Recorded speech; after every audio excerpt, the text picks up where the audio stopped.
اب نوٹ کر لیجئے، یہ کتابیں اگر آپ پڑھنا چاہیں تو کتاب الملاحم میں پڑھیے، بدترین عذاب عربوں پر آیا کھڑا ہے، سروں پر تنا ہوا ہے، بدترین ایسی جنگ ہونی ہے الملحمۃ العظمیٰ، جس کو کہ میں بھی آپ کے گواہی پیش کر دوں گا، جسے کہا گیا ہے لاسٹ کروسیڈ۔ بش نے بھی کروسیڈ کا لفظ بول دیا تھا، پھر واپس لیا اس نے۔ نکل جاتی ہے جس کے منہ سے سچی بات مستی میں، فقیہ مصلحت بین سے وہ رندے بادہ خار اچھا، کروسیڈ کہہ کر پھر واپس لیا۔ یہ کروسیڈ، اس کے اوپر جس قدر نقصان ہونا ہے عربوں کا، گریٹر اسرائیل بنے گا، یہ عراق، شام، اردن، سعودی عرب کا کچھ شمالی علاقہ، ترکی کا جنوبی علاقہ، مصر کا صحرائے سینا، اور اس کے ساتھ ہی جو بہترین اس کا زرخیز ترین علاقہ ڈیلٹا آف نائل، یہ سب یہودیوں کے قبضے میں جائیں گے۔ اس کو حدیث میں کہا گیا الملحمۃ العظمیٰ۔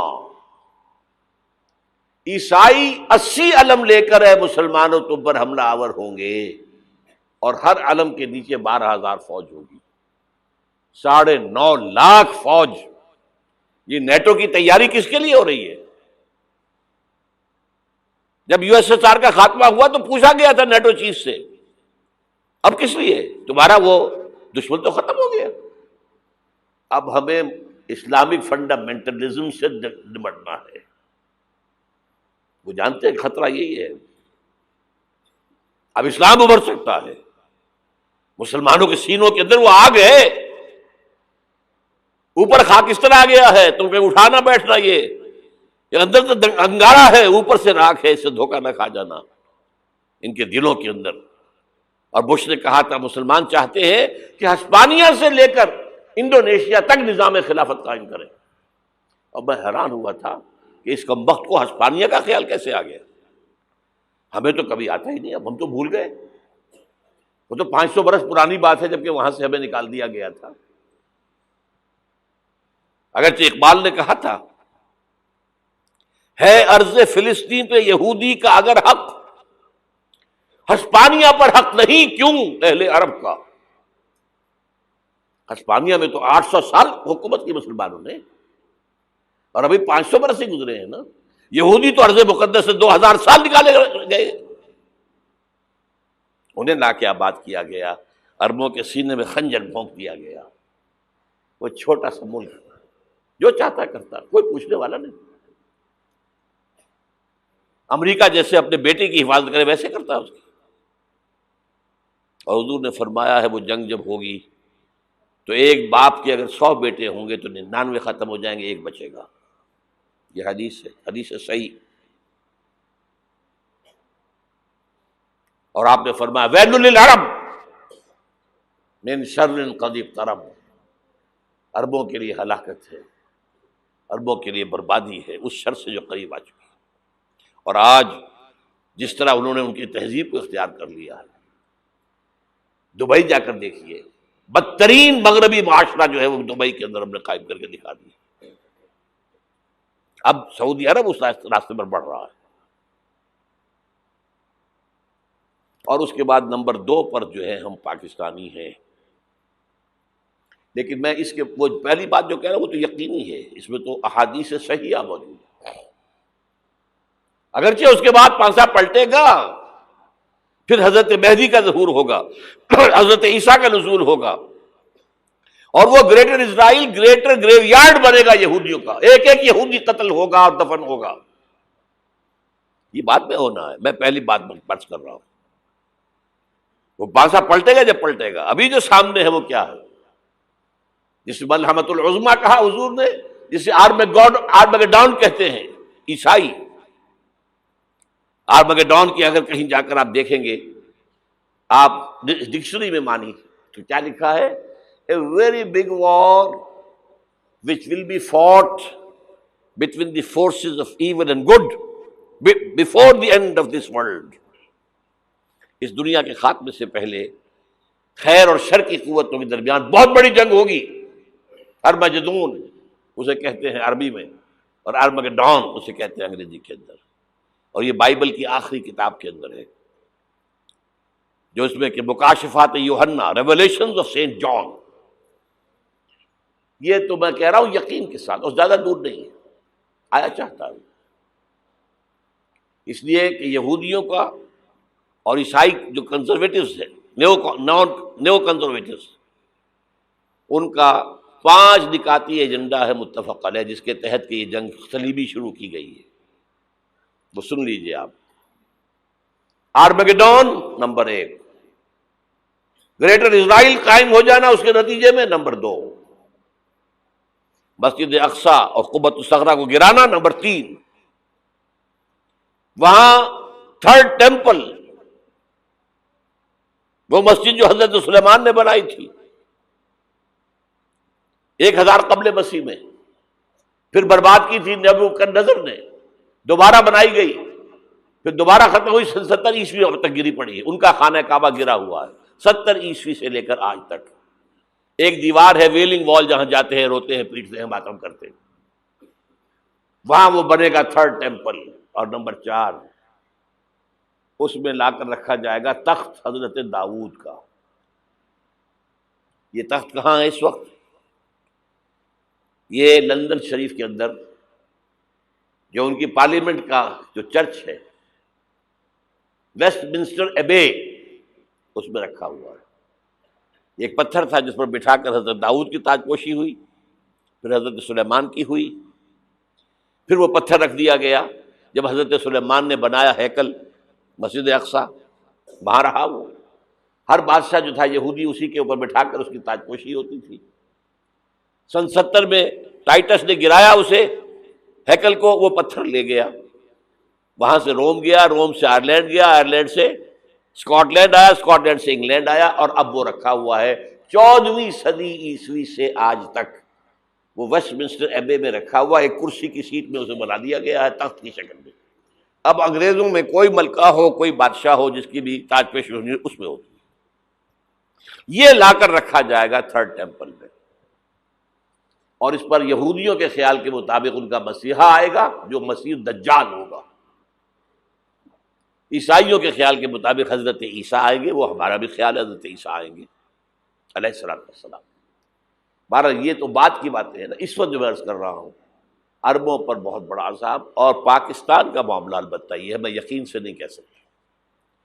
ہینگنگ ان دی بیلنس، ہو سکتا ہے اللہ تعالی ہم پر رحم فرمائے، ہو سکتا ہے، اگرچہ اس کی کچھ شرائط ہوں گی. چمن کے مالک اگر بنا لیں موافق اپنا شعار، اب بھی چمن میں آ سکتی ہے پلٹ کر چمن سے روٹھی بہار، اب بھی ہو سکتی ہے. اور یہ بھی ہو سکتا ہے کہ اللہ تعالیٰ نے معجزانہ طور پر ہمیں ملک دیا، ہم نے اللہ سے بدعہدی کی، وعدہ خلافی کی، غداری کی، لہذا سزا دی جائے اور ہم سے یہ ملک چھین لیا جائے. It's just possible. دور نہ سمجھے اسے، انہونی بات نہ سمجھے. جو گھیراؤ ہو رہا ہے آپ کے مغرب میں نیٹو فورسز اور مشرق میں بھارتی فورسز گدھوں کی طرح بیٹھے ہوئے انتظار کر رہے ہیں پاکستان اور ڈسٹیبلائز ہو جائے، یہاں اور بدامنی ہو جائے. اب لاہور میں پھر آج دھماکے ہو گئے ہیں. 2 دن پہلے کا دھماکہ میں سہ کے آیا ہوا ہوں، آپ کے سامنے بیٹھا ہوں. وہ جانیں بچی ہیں، جو ہماری اکیڈمی کا حشر ہوا وہ میں آپ کو نہیں بتا سکتا. یہ سارا کیوں ہو رہا ہے؟ تاکہ یہاں بدامنی ہو جائے اور ہمیں جواز مل جائے. مغرب سے نیٹو فورسز داخل ہو جائیں، مشرق سے بھارتی فورسز آ جائیں، اور ہمارے ایٹمی دانت توڑ کر اور پھر ہمیں بھارت کے سامنے ڈال دیا جائے. Now do as you like.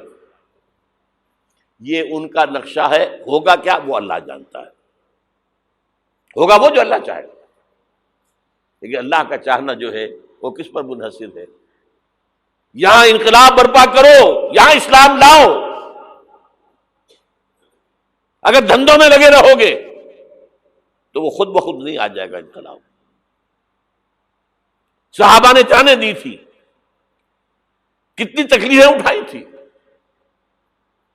12 برس تک مکی دور کے اندر با نشہ درویشی در ساز و دمادم زن، جو پختہ شبی خدرا بر سلطنت جم زن. یوم طائف یاد ہے جو حضرت عائشہ فرماتی ہے کہ میں نے پوچھا تھا حضور سے کہ یوم احد سے زیادہ سختی بھی آپ پر کبھی آئی؟ یوم احد پر کیا ہوا تھا؟ تلوار کا وار پڑا تھا آپ کے چہرہ مبارک، یہ جو رخسار کی ہڈی ہے اس کے اندر وار گیا ہے، اوپر خود کی 2 کڑیاں تھیں وہ اس میں گھس گئیں، 2 دندان مبارک شہید ہوئے۔ وہ خود کی کڑیاں ایک صحابی نے اپنے دانتوں سے پکڑ کر کھینچنے کی کوشش کی، دانت نکل گئے، وہ نہیں نکلی، کیا جتن کر کے نکالی گئی ہوگی تو خون کا فوارہ آیا، اتنا خون گیا ہے کہ آپ بے ہوش ہو گئے، گر گئے، اور مشہور یہ ہو گیا کہ آپ کا تو انتقال ہو گیا، شہادت ہو گئی۔ یہ سیرت کبھی پڑھی ہے؟ حضرت عائشہ کے ہوش کا تو یہی دور تھا نا، یوم طائف میں تو آپ کی کیا تھی، بچی تھی، انہیں کیا پتا کیا ہو رہا ہے حضور کے ساتھ۔ 3 دن تک حضور مکے کی گلیاں اور وہاں کے اوباش لوگ پتھراؤ کر رہے گئے تھے اس امید میں کہ شاید وہاں کا کوئی سردار ایمان لے آئے، تو یہاں تو ابو طالب بھی فوت ہو گئے، یہی دنیاوی سہارا تھا، خاندانی سہارا تھا ابو طالب کے ذریعے، اور گھر میں ایک دلجوئی کرنے والی رفیقہ حیات تھی، وہ بھی، ان کا بھی انتقال ہو گیا۔ آپ نے کہا یہ عام الحزن ہے، اب تو سب کو طے ہو گیا قریش کو کہ اب جیسے قتل کر دو ان کو، اسی لیے آپ گئے طائف، شاید وہاں کا کوئی بڑا سردار مانے ایمان لے آئے مجھ پر تو میں اپنا مرکز ادھر شفٹ کر دوں۔ تینوں سے ملے ہیں، تینوں نے وہ جواب دیے، نکل جاؤ یہاں سے، میں تمہارے ساتھ بات بھی کرنے کو تیار نہیں۔ اچھا تمہارے سوا کوئی نہیں ملا تھا اللہ کو نبی بنا کر بھیجنے کے لیے؟ دیکھو جاؤ، میں بات نہیں کرنا چاہتا، ہو سکتا ہے میں بے عزتی کر بیٹھوں، اور واقعی تم اللہ کے نبی ہو تو میں مارا جاؤں گا، جاؤ جاؤ جاؤ۔ یہ سلوک محبت کے ساتھ ہوا ہے۔ اور پھر چھوکروں کو، اسٹریٹ ارچنز جنہیں آپ کہتے ہیں، اشارہ کیا تھا، خبر لو ان کی، پتھراؤ ہو رہا ہے، ساتھ کوئی ہے ہی نہیں، ایک آدمی صرف، زید ابن حارثہ۔ اب سامنے سے پتھر آ رہے ہیں تو حضرت زید آگے آ جاتے ہیں، ڈھال بنتے ہیں، مجھے لگے پتھر حضور کو لگے، آپ پیچھے سے آ رہے ہیں، چاروں طرف سے تو ڈھال نہیں بن سکتا ایک شخص، جسم لہو لہان، خون جا کر جوتیوں میں جم گیا ہے، جوتی اتر نہیں۔ پھر وہاں سے واپسی پر جو دعا مانگی ہے، اللہم الیک اشکو ضعف قوتی وقلت حیلتی وہوانی علی الناس، اے اللہ تیری جناب میں فریاد لے کر آیا ہوں اپنے قوت کی کمی کا، اپنے وسائل کی کمی کا، اور جو ذلت و خواری ہو رہی ہے لوگوں کے سامنے، الا من تکلنی، مجھے کس کے حوالے کر دیا ہے، الا بعیدی یتجہمنی، یہ میرے اوپر ہجوم کر کے آ جائے، حملہ کریں، اور عدو من لگتا امرے، یہ دشمن کے حوالے میرا معاملہ کیا، جو چاہے کر دے وہ۔ لیکن پھر عبدیت غالب آتی ہے، ان لم یکن علی غضبک فلا ابالی، اللہ اگر تو ناراض نہیں ہے تو مجھے کوئی پرواہ نہیں، سر تقسیم خم ہے جو مزاج یار میں آئے، مجھے اندیشہ یہ ہے کہ تو ناراض تو نہیں ہو گیا۔ یہ تکلیفیں جھیلی ہے، سینکڑوں صحابہ نے جانوں کا نذرانہ پیش کیا ہے، احزاب کی جنگ میں فاقوں پر فاقے ہو رہے تھے، اور ان فاقوں کی حالت میں خندق کھودنے کا حکم ملا ہے، لوگوں کی کمریں دوہری ہو رہی ہیں، پتھر باندھے ہیں اپنے پیٹوں سے، اپنی چادروں کے ساتھ کس کر کمر دوہری نہ ہو جائے، اور جب صحابہ کدالیں چلا رہے ہیں تو کیا کہہ رہے ہیں، نحن الذین بایعوا محمدا علی الجہاد ما بقینا ابدا، اللہم لا عیش الا عیش الاخرہ۔ صحابہ کہتے تھے ہم وہ لوگ ہیں جنہوں نے محمد سے بیعت کی ہے کہ جہاد کرتے رہیں گے جب تک جان میں جان نکل جائے تو بات، اور جان ہے، چاہے ابھی بھوک سے کمر دوہری ہوئی جا رہی، جان تو ہے۔ اور ایک دفعہ کہتے تھے اللہم لا عیش الا عیش الاخرہ، اللہ عیش، زندگی تو آخرت کی زندگی ہے۔ اور حضور فرماتے تھے، حضور کے بیٹھے ہوئے نہیں تھے گاؤں تکیہ لگا کر، پتھر اٹھا کر خندق میں سے لے جا کے باہر پھینک رہے تھے، جب صحابہ کہتے ہیں اللہم لا عیش الا عیش الآخرہ، حضور فرما رہے ہیں فاغفر الانصار والمہاجرہ، اے اللہ ان انصار اور مہاجرین کی مغفرت فرما دے۔ پھر حضور کی خدمت میں کچھ لوگ آئے، حضور اب یہ فاقہ ناقابل برداشت ہو گیا، دیکھیے ہم نے یہ پتھر باندھے ہوئے اپنے پیٹوں کے ساتھ۔ حضور نے کرتا اٹھا کر دکھایا، وہاں 2 پتھر باندھے ہوئے۔ یہ ہے سیرت النبی۔ آپ کس چیز کو سیرت النبی سمجھتے ہیں؟